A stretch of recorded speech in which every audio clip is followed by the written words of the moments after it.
til dem, der er interesseret, så tænker jeg egentlig, at jeg vil fortælle lidt om det her udstyr, som jeg bruger, som jeg også har brugt en del tid på i min planlægning. Så jeg tænker, at vi giver det videre, hvis andre kunne finde på at gøre det samme. Jamen allerførst så starter jeg jo selvfølgelig med mine støvler. Jeg har valgt at tage min egen MC-støvle med. Det er selvfølgelig super varmt, men det er altså bare noget, der beskytter, i stedet for at det er en gummisko eller en sandal.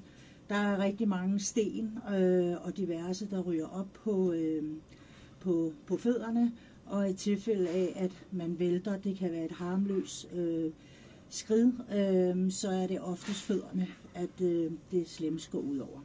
Jeg har taget min egen med hjemmefra, fordi dem har jeg det godt i. Så har jeg købt de her. De var rigtig god kvalitet. De bedste, dem købte jeg for 250 kroner i Ticket. Og det er noget beskyttelse, som skulle gøre, at der skulle pusse op, hvis det er, at man får et slag. Men de sidder simpelthen fantastisk, så dem er jeg rigtig, rigtig glad for. Ja, så har jeg, altså at have en MC-buks med hjemmefra, det vil simpelthen bare være alt for varmt. Jeg fandt dem her i Hamburg. Det er sådan et nylon, meget, meget, meget tyndt, ligesom en løbebuks, som jeg har indunder. Hvis man kører regnvejr, det tørrer super hurtigt, og ja, sved og så videre, det tørrer bare super hurtigt igen. Og så beskytter det jo også lidt mod solen, fordi den skal man ikke tage fejl af. Ja. Så har jeg min brynje, som jeg købte i Tostrup. Louis der. Den har beskyttelse på skuldre og på albuer. Og så har jeg også noget beskyttelse her.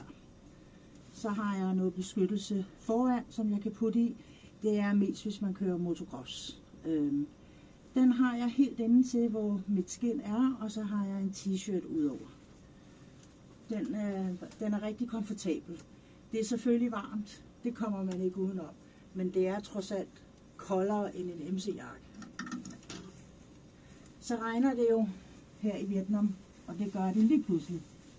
Og der er det også med at vælge noget, hvor man kan sige, at det skal være tyndt, og men en poncho, det vil simpelthen flagre omkring motorcyklen. Jeg fandt den her i Biltema. Jeg synes, den var god, fordi at den er skrigende gul, og jeg er den eneste, der har sådan en jakke på, så da jeg fik denne her på, så ved jeg ikke, jeg fornemmede bare sådan lidt, både på lastbilerne og på andre, at ja, der blev taget mere hensyn til mig. Jeg ved ikke, de kunne godt se mig. Så har jeg selvfølgelig nogle regnbukser på indunder, hvis det skulle. I går der tog jeg dem ikke på, fordi det var nemmere, at de blev våde og tørre igen. Fordi det bliver bare så varmt med alt det her på.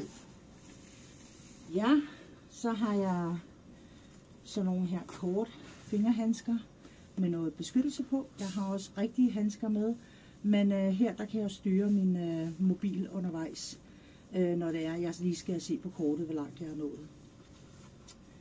Ja, og jeg har selvfølgelig min hjelm med.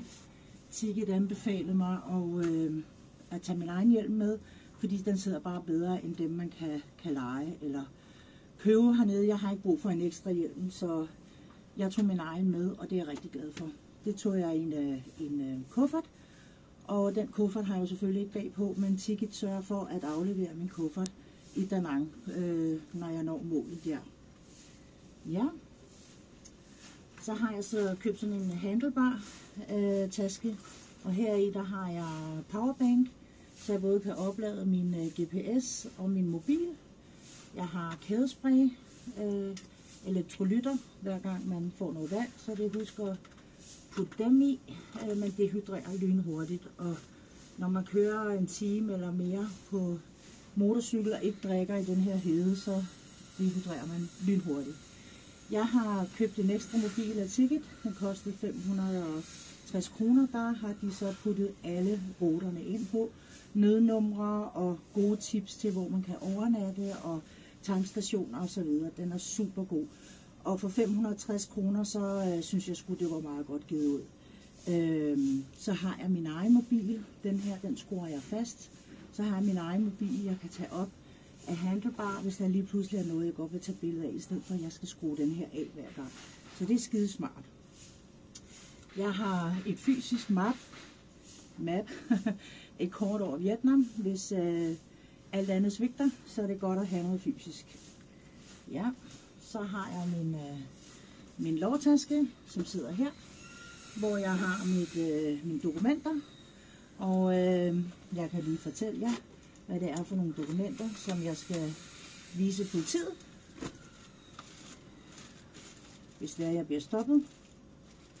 Det er måske også meget godt, eller god information.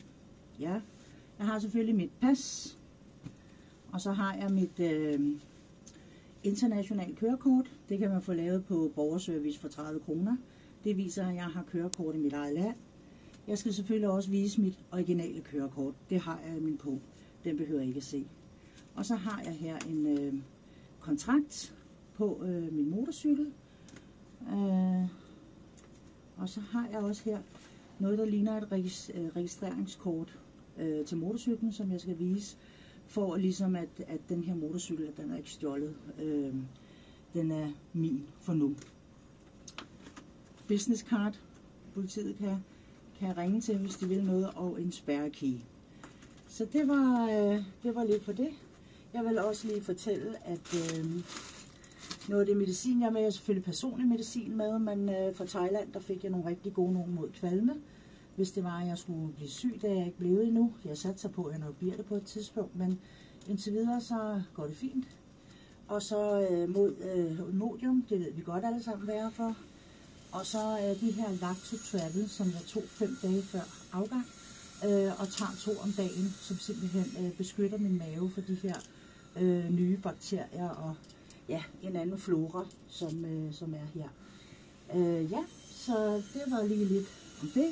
Så har jeg selvfølgelig mit cover, det købte jeg i Biltema, som jeg putter ud over min bagage. Min bagage er 15 kilo, og derover så vil det begynde at gå ud over motorcyklens styreevner. Så det har jeg holdt mig benhårdt til. Så ja, men det var det. Håber, at det var informativt.